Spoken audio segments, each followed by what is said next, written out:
The morning sun cast long shadows across the stone corridors of Buckingham Palace as Camilla walked briskly toward the private dining room. Her heels clicked against the marble floors with sharp precision, echoing through the empty hallways. She clutched a folder of documents tightly against her chest, her knuckles white with tension. Inside those papers lay something that had kept her awake for 3 consecutive nights. King William sat at the mahogany table, reviewing correspondence from Parliament. His reading glasses perched on his nose as he scanned through proposals and requests.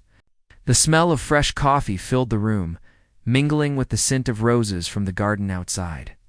He looked peaceful, almost content.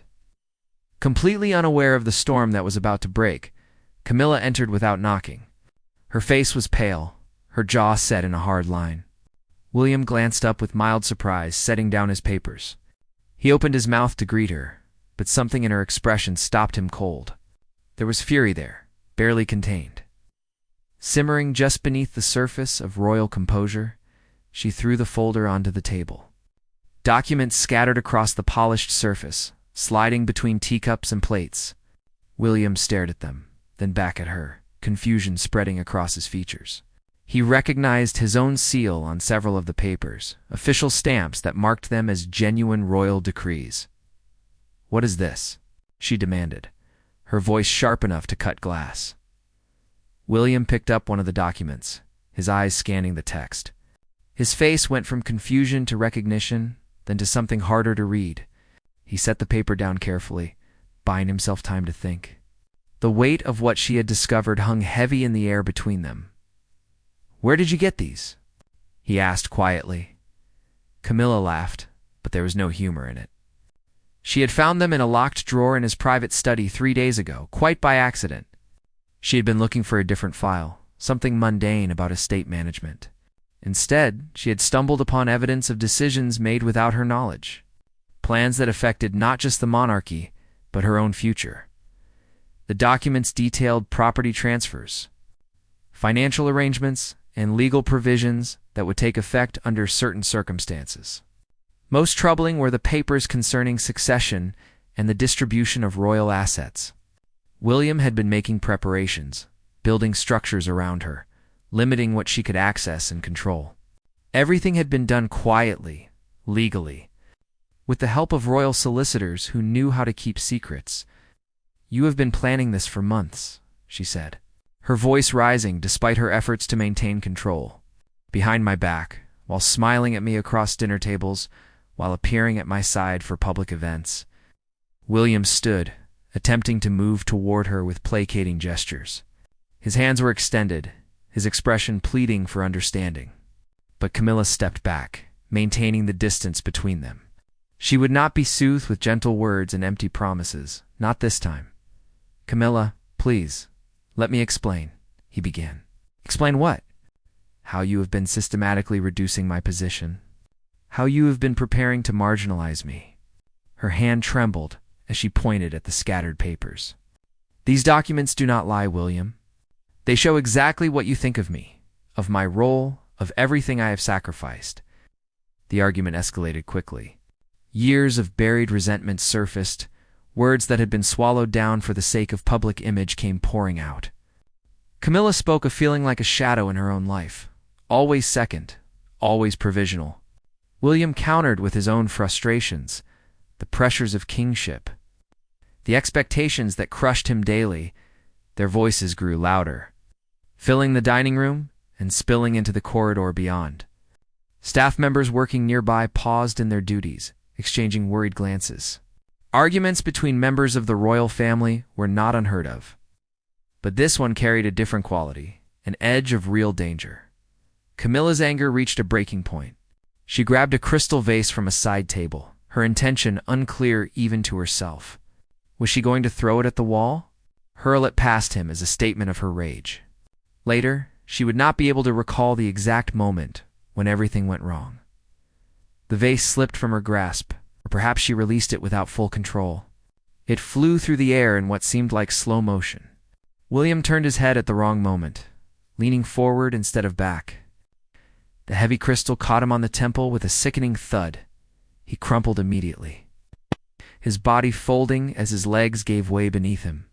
Blood appeared instantly, spreading from the wound in a dark stain.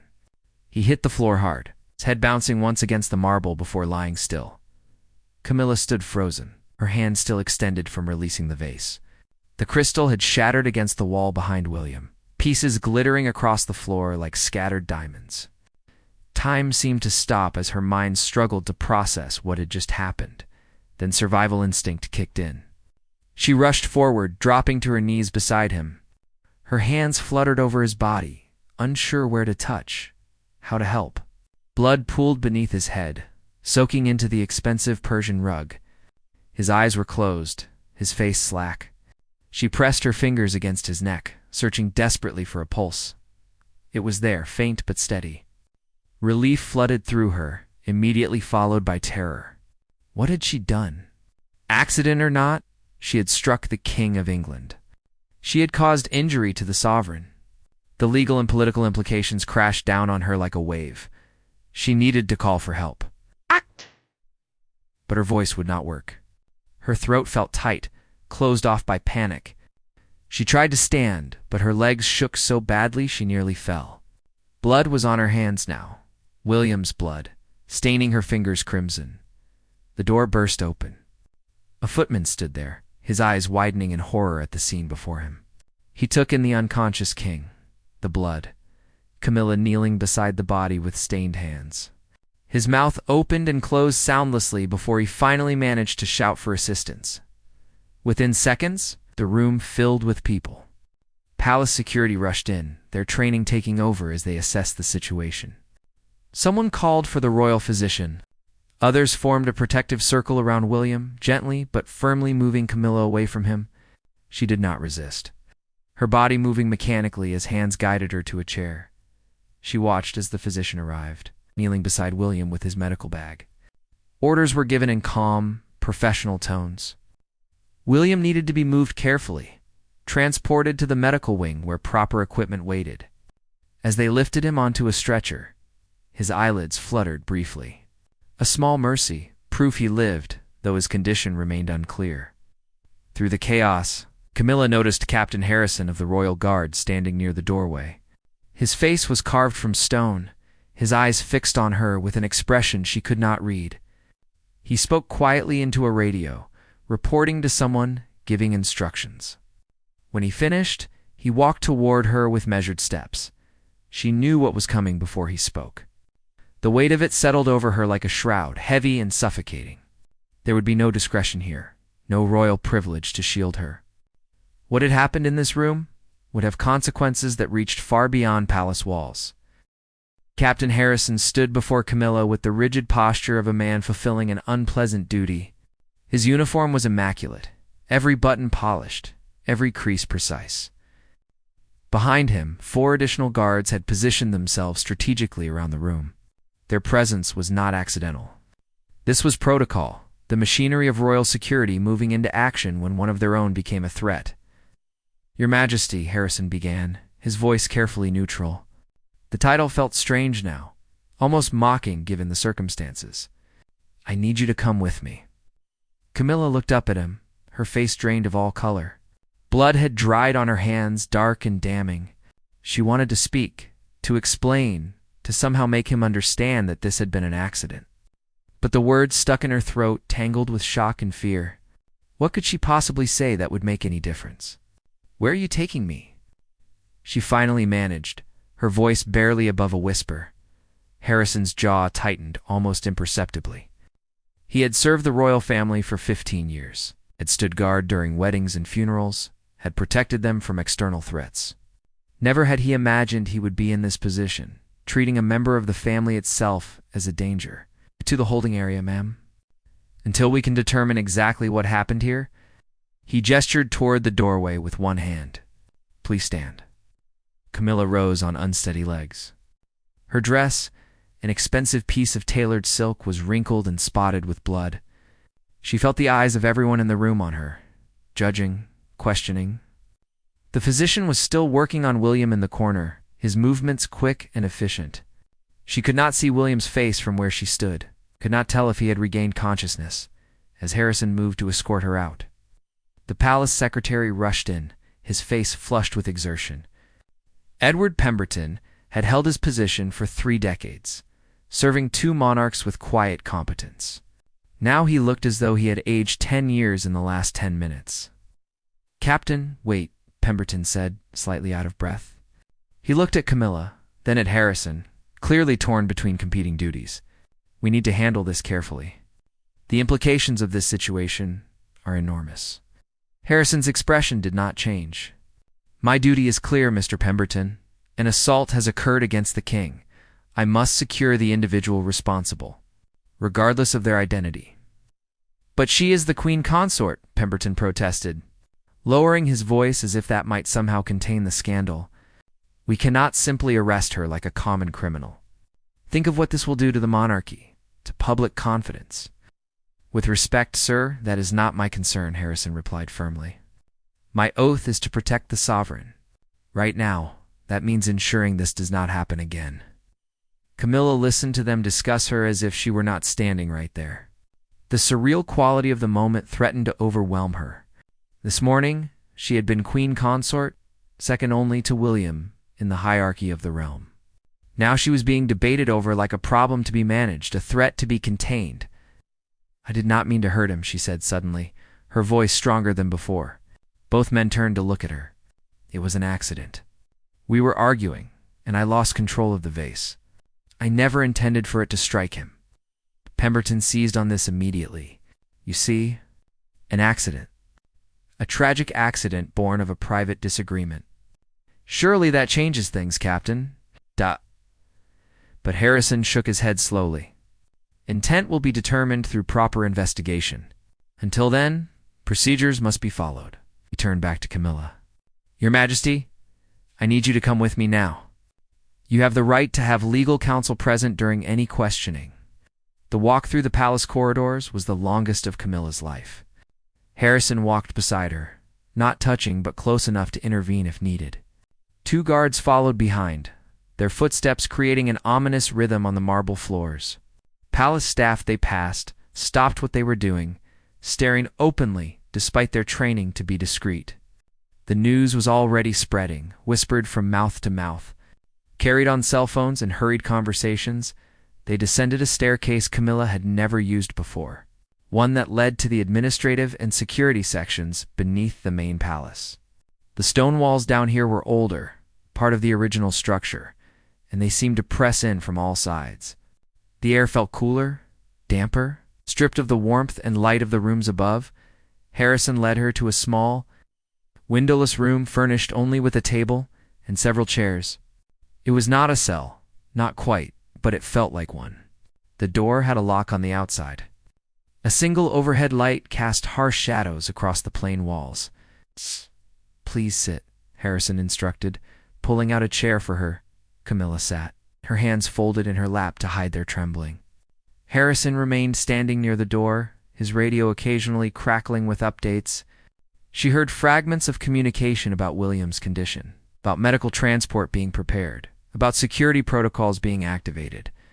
Each snippet of information felt like another nail in her coffin. Time became meaningless in that room. It could have been 20 minutes or 2 hours before the door opened again.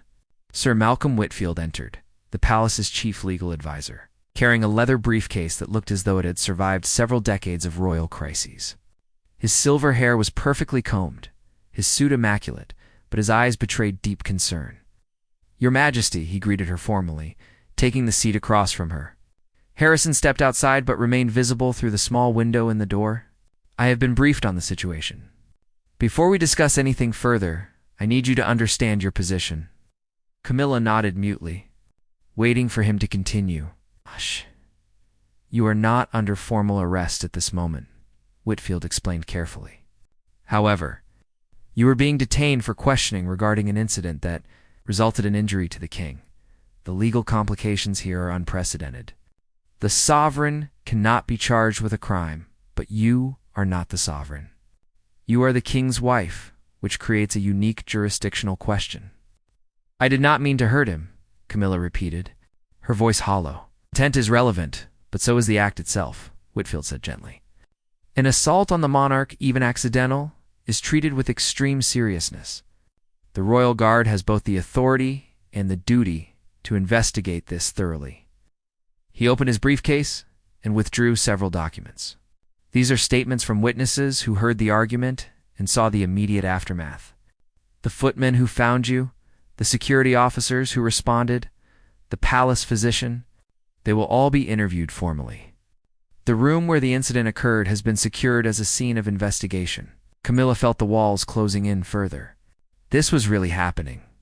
She was being investigated, processed through some kind of royal judicial procedure she had never known existed. The protection she had assumed came with her title was nowhere to be found. "What will happen to me?" she asked. Whitfield hesitated, choosing his words carefully. "That depends on several factors. The king's condition and prognosis. His own account of events when he is able to provide one. The investigation's findings regarding intent and circumstances. And quite frankly, the political considerations that come with a situation of this magnitude." "Political considerations," Camilla repeated bitterly. "You mean how the monarchy looks to the public?" "I mean," Whitfield said firmly, "that every decision made in the coming hours will affect not just you and William, but the institution you both represent. The monarchy's stability, public trust in the royal family, international perception of Britain's leadership. These factors cannot be ignored." A soft knock interrupted them. Harrison opened the door to admit Pemberton, who looked even more stressed than before. He carried a tablet displaying what appeared to be news headlines. "It is leaked," he announced grimly. "Someone contacted the press. The story is breaking on multiple outlets now. They know the king was injured. They know it happened inside the palace. Some are already speculating about the queen consort's involvement." Ow! Whitfield closed his eyes briefly, as if praying for patience. "How much detail do they have?" "Not much yet, but they are digging. Reporters are gathering at the gates. We have had inquiries from Parliament, from foreign governments. The Prime Minister is demanding a briefing." Pemberton set the tablet on the table, showing a headline that screamed "King William injured in palace incident." Camilla stared at the screen, watching her life unravel in real time. Within hours, the full story would be out there. Her name, her actions, her shame displayed for the entire world to judge. Whatever happened legally would be secondary to the court of public opinion. "We need to make a statement," Pemberton insisted, "something to control the narrative before it spins completely.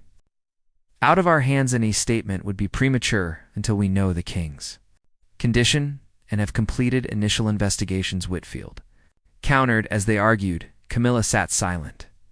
She thought about William, hopefully receiving medical care, possibly waking to pain and confusion. She thought about the documents that had started this whole disaster, still scattered on the dining room floor. She thought about how quickly everything could fall apart, how a single moment of lost control could destroy years of careful positioning and painful compromise. The door opened again. This time, it was the palace physician, still in his white cothis, expression grave. Everyone in the room. Dr. Ashford entered the small room with measured steps, his face revealing nothing. He had tended to the royal family for 12 years, treating everything from common colds to more serious ailments. But this situation was unlike anything in his experience. He carried a medical folder under his arm, official documentation of injuries sustained by the King of England at the hands of his own wife. "How is he?" Whitfield asked immediately, standing from his chair. "Stable," Dr. Ashford replied, setting the folder on the table. "The blow caused a significant laceration and moderate concussion. He required 12 stitches to close the wound. There is no skull fracture, which is fortunate given the force of impact. However, he is disoriented and experiencing severe headache and nausea." Camilla's hand flew to her mouth, a small sound of distress escaping despite her attempts at composure. 12 stitches. A concussion. Real, documented injuries that she had caused. The weight of that reality pressed down on her chest, making it difficult to breathe. "Is he conscious?" Pemberton asked urgently. "Can he speak? Can he tell us what happened?" Dr. Ashford's expression grew more guarded. "He regained consciousness approximately 20 minutes ago. He is lucid enough to understand questions, though his memory of the actual incident appears fragmented. This is not unusual with head trauma, but he can verify that it was an accident. Pemberton pressed, hope evident in his voice. I am a physician, not an investigator, Dr. Ashford said firmly. My role is to treat his injuries, not to gather evidence. However, I can tell you that His Majesty has been asking about the Queen Consort. He seems concerned about her welfare. That information hung in the air, loaded with implications. William was worried about her, even injured and in pain. It suggested forgiveness, or at least understanding. But it also complicated the narrative of an assault, adding layers of domestic complexity that made everything messier. Harrison stepped forward from his position near the door. Doctor, in your medical opinion, could these injuries have been sustained accidentally? Dr. Ashford considered the question carefully. The trajectory and force of impact are consistent with an object thrown or propelled through the air. Whether that was intentional or accidental, I cannot determine from the physical evidence alone. The injury itself does not tell us about intent. But it was serious enough to require medical intervention, Harrison stated more than asked. Yes, head injuries of any kind must be treated with gravity.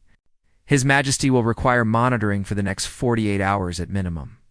There is risk of delayed complications, though I currently see no indication of internal bleeding or more severe trauma. Camilla listened to them discuss William's injuries with clinical detachment, as if he were a case study rather than a person. She wanted to see him, to apologize, to somehow make him understand that she had never meant for any of this to happen. But she knew such a request would be denied.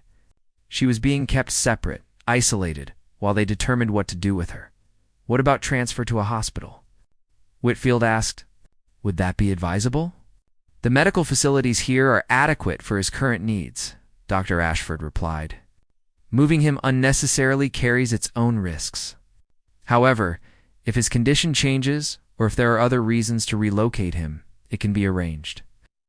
Pemberton and Whitfield exchanged glances, a silent communication passing between them. Other reasons could mean many things. Political reasons. Security reasons. The need to separate victim from alleged perpetrator more definitively. After Dr. Ashford departed, leaving behind his medical report as evidence, the three men and Camilla sat in heavy silence. The reality of the situation was settling in, becoming more concrete with each passing moment. This was not going away. There would be no quiet resolution behind palace walls. The Royal Guard will need to complete their investigation, Harrison said finally, breaking the silence. That includes formal statements from everyone involved, forensic analysis of the scene, and a determination about whether charges should be brought. Charges, Camilla repeated, the word tasting bitter on her tongue. You would actually charge me with a crime. That decision is not mine alone, Harrison replied. But assault on the monarch is one of the gravest offenses under British law.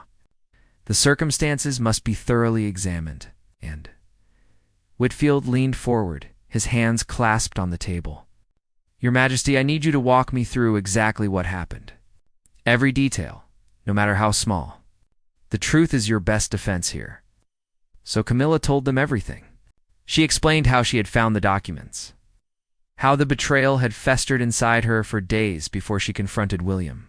She described the argument, the escalating anger on both sides, the years of resentment that had fueled her rage. She admitted to grabbing the vase, though she insisted she had not intended to throw it at him directly. I wanted to throw it past him, she explained, her voice shaking, to make a point, to show him how angry I was. But my hand slipped, or I misjudged the distance. It all happened so fast. One moment I was holding it, the next it was flying through the air, and then he was on the ground bleeding. Whitfield took notes, his pen scratching across legal pad paper. Harrison listened with his arms crossed, his face unreadable. Pemberton looked like he might be sick, clearly calculating the public relations nightmare this would create. The documents you mentioned, Whitfield said. The ones that started the argument. Where are they now? Still in the dining room, I assume, Camilla replied. They were scattered across the table and floor when everything happened. We will need to secure those as well, Harrison said. They provide context for the incident. Context that makes me look worse, Camilla said bitterly. A jealous wife angry about being sidelined, lashing out violently when confronted with her diminishing power, or a woman who felt betrayed and reacted in a moment of emotional distress, Whitfield countered. Perspective matters in cases like this. A knock on the door interrupted them again. A young security officer entered, looking nervous about intruding. He handed Harrison a sealed envelope, then quickly retreated. Harrison opened it, his eyes scanning whatever message it contained. His expression shifted slightly, a crack in his professional composure. "What is it?" Pemberton demanded. Harrison looked up, his gaze settling on Camilla. "His Majesty has made a statement. He says the incident was an accident, that he does not wish to press charges, and that he wants the Queen Consort released immediately." Relief flooded through Camilla so intensely it made her dizzy. William was protecting her, even now. He was using his authority as king to shield her from the full consequences of her actions. But the relief was quickly tempered by the expressions on the other men's faces. They did not look pleased or reassured. "It complicates matters," Whitfield said slowly. "Complicates?" Camilla asked. "He is the king. He is the victim. If he says it was an accident and does not want charges, surely that settles things?" Harrison shook his head. "With respect, Your Majesty, it is not that simple. While the king's statement carries significant weight, there are protocols and procedures that must be followed. An injury occurred within the palace walls. Royal Guard security was breached by internal violence. These are matters of institutional security, not just personal dispute." "You are saying you will investigate anyway?" Camilla asked, anger sparking again. "Despite William's wishes?" "I am saying the investigation must be completed thoroughly," Harrison replied evenly. "The king's statement will be part of that investigation, but it cannot be the only consideration." Pemberton stood abruptly, pacing the small room. "This is impossible.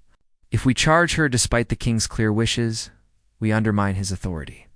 If we release her without proper investigation, we look like we are covering up domestic violence in the royal family.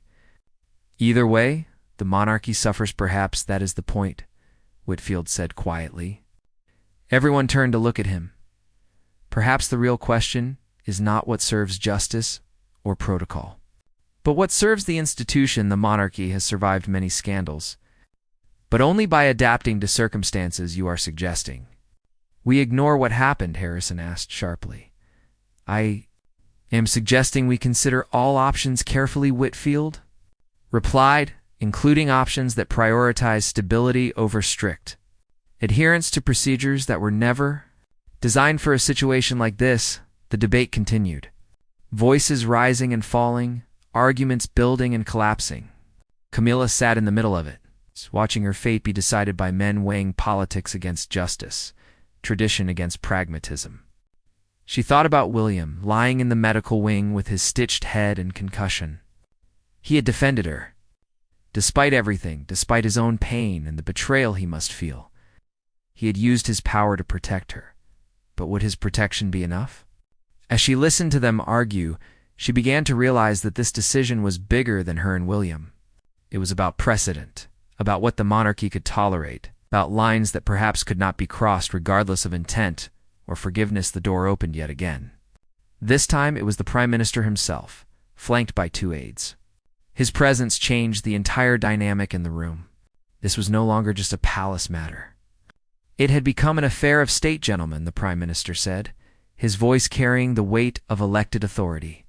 "In Your Majesty, we need to discuss how Britain is going to handle what happens." Prime Minister Richard Davies took the seat that Whitfield vacated for him, his expression grave but controlled. He had served as Prime Minister for 3 years, navigating Brexit aftermath, economic challenges, and international tensions. But a Queen Consort potentially assaulting the king was unprecedented in modern history. This was a crisis that no briefing book had prepared him for. "I have spoken with His Majesty," Davies began without preamble. "He is adamant that this was an accident, and that his wife should not be detained any longer. He is threatening to exercise royal prerogative to overrule any security protocols keeping her here." Harrison stiffened. "Sir, the Royal Guard has a duty to investigate threats against the sovereign, even if he does not perceive them as such. "I understand your position, Captain," Davies replied, "but we must also consider the constitutional implications. The last thing Britain needs right now is a public fight between the king and his own security forces. The media would have a field day with that narrative." Pemberton leaned against the wall, exhausted. "The media already has enough material for months of coverage. Every detail will be analyzed, debated, turned into headlines. The damage to the monarchy's reputation is incalculable.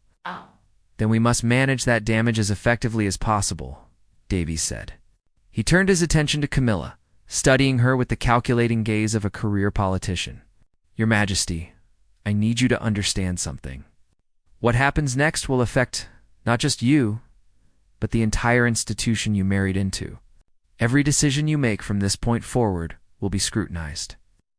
"I understand," Camilla said quietly, though she was not sure she fully did.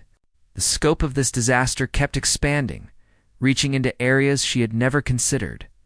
Davies nodded. "Good. Then let me outline the options as I see them. First option.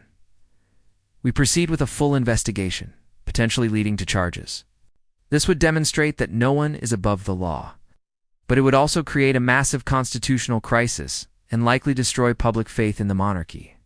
The king would be seen as either complicit in covering up domestic violence or powerless to protect his own wife.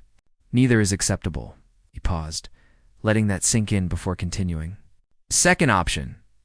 We release you immediately based on the king's statement. Call it an unfortunate accident and try to move past it. This preserves the king's authority and avoids prolonged scandal, but it risks looking like a cover-up. If additional details leak, if witnesses contradict the official story, the backlash would be severe." "And the third option?" Whitfield asked. "A middle path," Davies said carefully. "You remain detained while a rapid but thorough investigation is conducted. This investigation concludes that while the incident was serious, it was indeed accidental and occurred in the context of a private marital dispute. No charges are filed, but you agree to certain conditions. Public statement, taking responsibility, perhaps temporary separation from royal duties, possibly counseling or mediation." Camilla absorbed this, understanding the political calculation behind it. Give the public enough accountability to feel justice was served, but not so much that it permanently damaged the monarchy.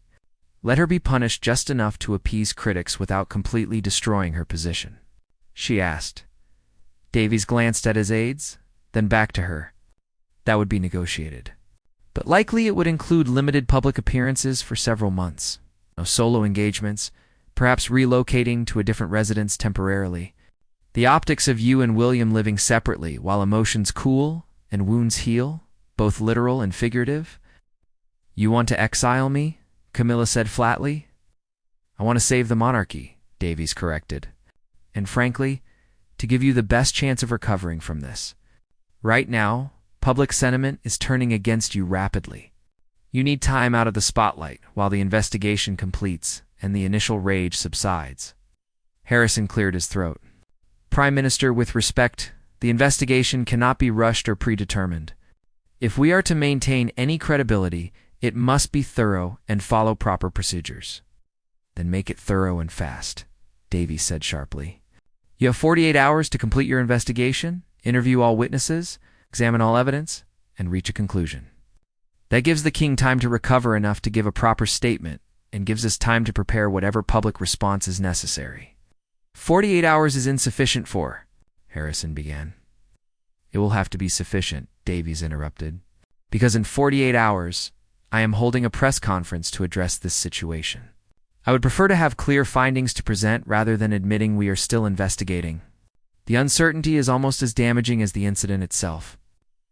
The room fell silent as everyone processed this ultimatum.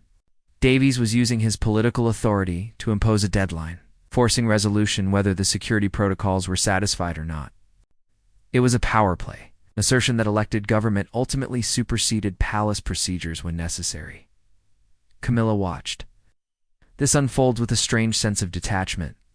Her life, her future, her marriage were being negotiated like treaty terms. She was present but not truly participating, a subject being discussed rather than a person with agency. The powerlessness was suffocating. "I want to see William," she said suddenly, loudly enough to cut through the ongoing discussion. "Before you make any more decisions about my life, I want to see my husband." Davies and Whitfield exchanged looks. Harrison shook his head slightly, but did not speak. The request was reasonable, but complicated. What if she tried to influence William's statement? What if their interaction led to another incident? The risk assessment was immediate and obvious. "That may not be advisable," Whitfield began carefully. "I do not care about advisable," Camilla said, standing from her chair. "I have sat here for hours being told what I can and cannot do, listening to plans being made without my input. I am still the queen consort, whether you charge me or not. I have a right to see the king, especially after I am the one who hurt him." Her voice broke slightly on the last words, emotion finally cracking through her composed facade. She had been maintaining control through sheer will, but the strain was showing. Davies seemed to recognize this, his expression softening slightly. "Give us a moment," he said to the others. Harrison looked like he wanted to object, but Davies' tone brooked no argument. Reluctantly, the captain left the room, followed by Pemberton and Whitfield. Davies remained alone with Camilla for the first time. "You made a mistake," he said once they were alone. "A serious mistake, but I do not believe you are a violent person. I think you are someone who was pushed to a breaking point and reacted badly. Does that make it better or worse?" Camilla asked, sinking back into her chair. "This makes it human," Davies replied. "Which is both the problem and the solution. The public wants to see royals as better than ordinary people, but they also relate to human failing. How we frame this matters enormously." He pulled his chair closer, lowering his voice. "I can arrange for you to see William, briefly and with medical staff present, but I need something from you first. I need to know that you understand the gravity of this situation and are prepared to accept whatever consequences are necessary to preserve the institution." "What if the consequences are unfair?" Camilla asked. "What if I am being punished more for being caught than for what I actually did? Then you will join a long line of people throughout history who discovered that fairness and politics rarely align." Davies said bluntly, "I cannot give you justice, Your Majesty. I can only offer you survival. The question is whether you are willing to accept that." Camilla looked at this man who held so much power over her fate. He had not been elected to rule the monarchy, yet here he was, effectively dictating terms to a queen. The irony was not lost on her. The constitutional monarchy's delicate balance was on display, showing how quickly traditional authority could be superseded by democratic government when circumstances demanded it. "I will do whatever is necessary," she said finally, "but I need to know William forgives me. I need to hear it from him, not from statements prepared by lawyers and doctors." Davies nodded slowly. "I will arrange it. But understand that what he says to you privately may not be what he can say publicly. His personal forgiveness does not necessarily translate to institutional absolution, I know," Camilla said. "But right now, I need to know I have not destroyed my marriage along with everything else." Davies stood, preparing to leave. At the door, he paused and looked back at her for what it is. I believe marriages can survive many things, if both people want them to. The question is whether the monarchy will let yours survive this after." He left. Camilla was alone for the first time since the incident. The silence pressed in on her, heavy with the weight of what she had done and what might come next. She thought about William lying in the medical wing, his head stitched and bandaged because of her. She thought about the documents that had started this whole mess, wondering if they'd even mattered anymore. Whatever William had been planning regarding, her position was now overshadowed by the violence that had erupted between them. 30 minutes later, Harrison returned with 2 guards. "His Majesty has agreed to see you. Said formally you will have 15 minutes under medical supervision.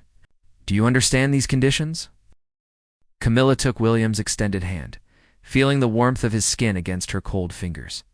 The gesture was simple, but carried enormous meaning. He was choosing to connect with her despite everything, despite the pain, despite the public crisis brewing beyond these walls. Tears she had been holding back finally spilled over, running down her cheeks unchecked. "The documents," she began. But William shook his head gently, wincing at the movement.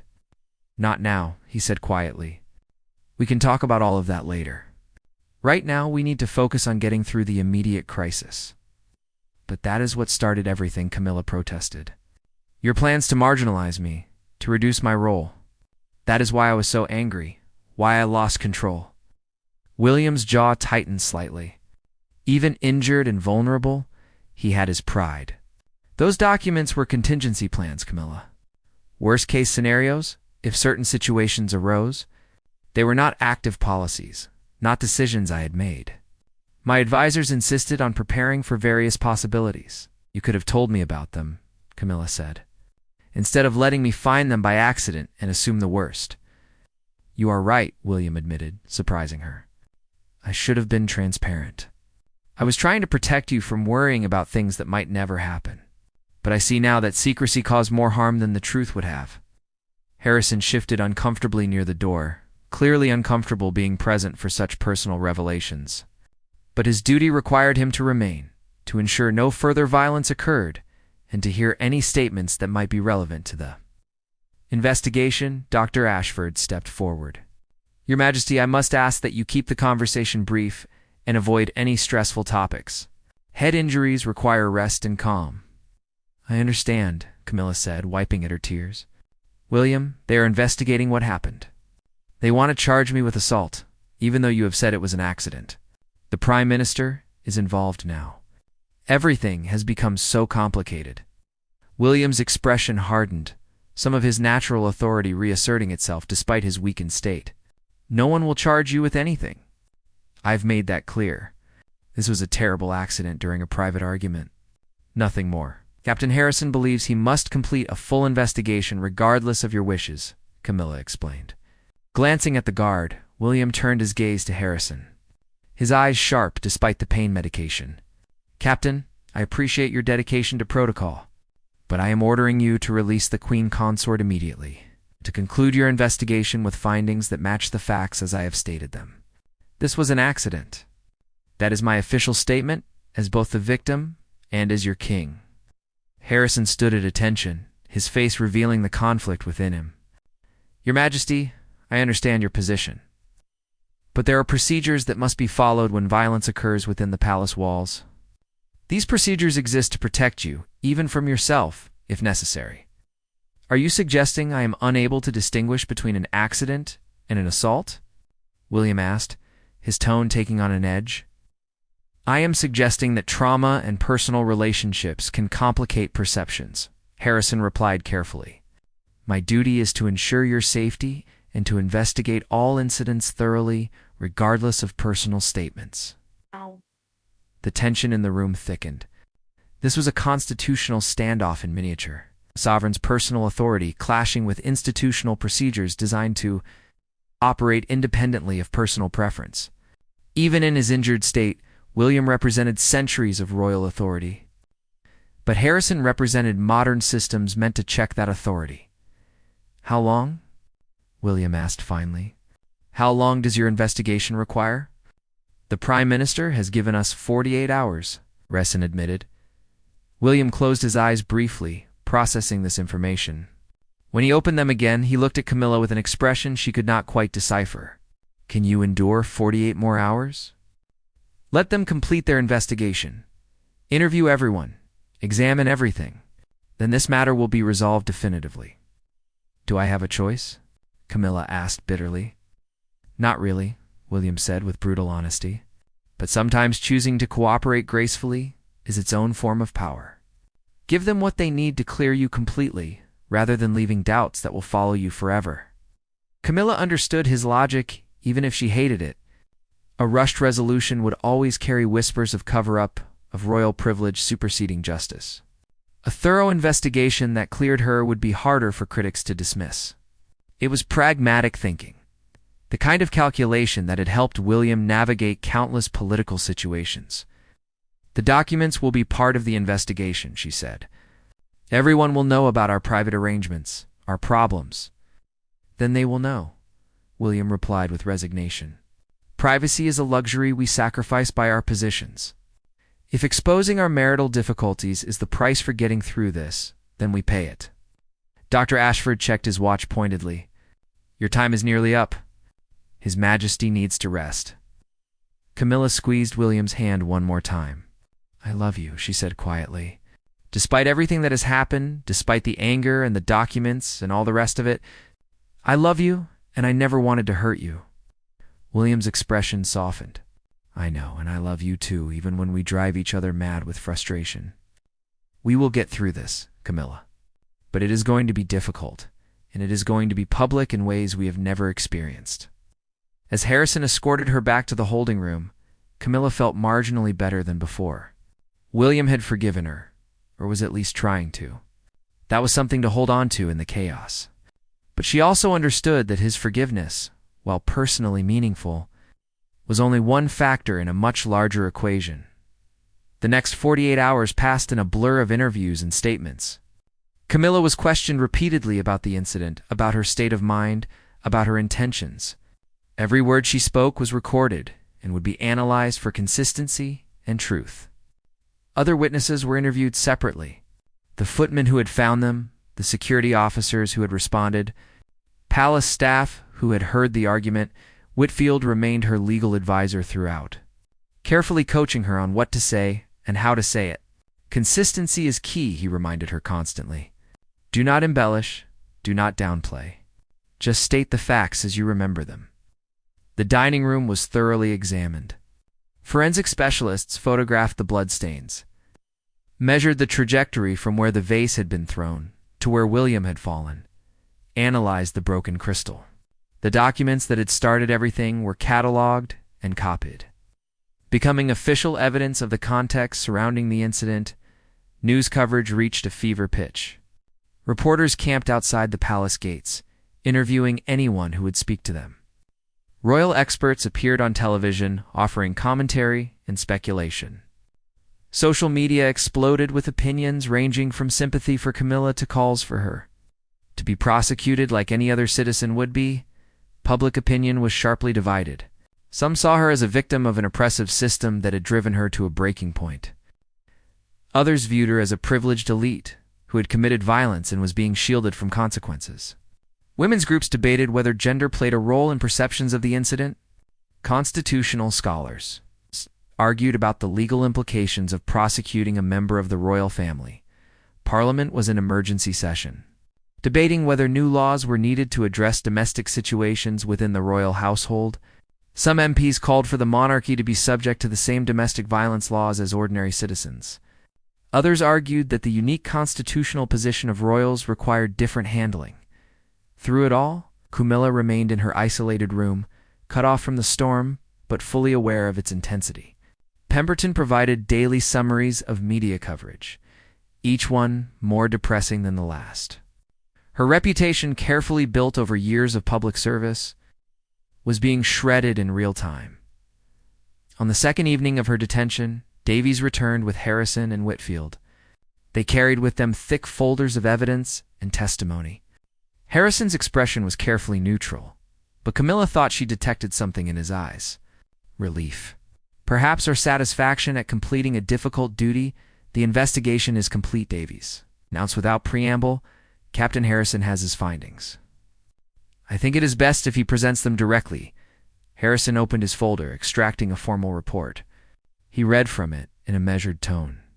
After thorough investigation, including interviews with all witnesses, forensic analysis of the scene, medical evaluation of injuries, and review of relevant evidence, it is my conclusion that the incident in question was not a deliberate assault. The evidence supports the account provided by both their majesties that an object was thrown during an argument, but without specific intent to strike His Majesty. The injuries sustained, while serious, resulted from accident rather than purposeful violence. Camilla felt her body sag with relief. The formal exoneration, coming from the very person who had detained her, carried weight that no amount of royal privilege could manufacture. Harrison continued reading, however. The investigation does reveal concerning patterns regarding conflict resolution and emotional regulation within the royal household. It is recommended that both their majesties engage in professional counseling to address. The morning of Camilla's departure arrived with gray skies and persistent drizzle. as if the weather itself reflected the somber mood. She had been allowed to return to her private chambers the night before to pack, though 2 discreet security officers remained stationed outside her door. The pretense was for her protection, but she understood the reality. They were ensuring she made no dramatic escape or ill-advised statements to the press. Sarah, her longtime personal assistant, helped with the packing in silence. The woman's eyes were red-rimmed, suggesting she had been crying. The staff knew everything, of course. In a palace full of servants and security, secrets were impossible to maintain. They had heard the arguments, witnessed the aftermath, watched their queen consort being escorted away by guards like a criminal. The green dress or the blue one? Sarah asked, holding up 2 options for the car journey. The blue, Camilla replied, then reconsidered. Actually, the green. It will photograph better if there are cameras at the estate. Everything now had to be calculated for public consumption. Even her choice of clothing for what should have been a private departure would be analyzed and interpreted. Conservative enough to show remorse, but not so dowdy as to appear defeated. It was exhausting, this constant performance. A knock at the door preceded Pemberton's entrance. He carried a leather portfolio, which likely contained the statement she would be releasing. His face showed the strain of the past few days, new lines etched around his eyes and mouth. "The car will be ready in 30 minutes, he informed her. "The press conference is scheduled for 10 o'clock. Your statement will be released at the same moment the Prime Minister announces the investigation findings." "Let me see it," Camilla said. Gesturing to the portfolio, Pemberton handed it over with obvious reluctance. She opened it and began reading the carefully crafted words that would define her public response to the crisis. The statement acknowledged the incident, expressed deep regret for her actions, confirmed the accidental nature of the injury, and announced her decision to, temporarily, step back from public duties to focus on her marriage and personal growth. It was perfect political language. Taking responsibility without admitting criminal intent, showing remorse without groveling, maintaining dignity while accepting consequences. She hated every word of it because none of it captured the complicated truth of what had happened between her and William. "Did William approve this?" she asked. "He reviewed it personally," Pemberton confirmed. "He asked that 1 line be added at the end." Camilla looked at the final paragraph. There, in language that felt slightly different from the rest, was a statement that she and the king remained committed to each other and to their shared duty to the nation, and that this difficult period would ultimately strengthen both their marriage and their service to the people. It was classic William, she thought.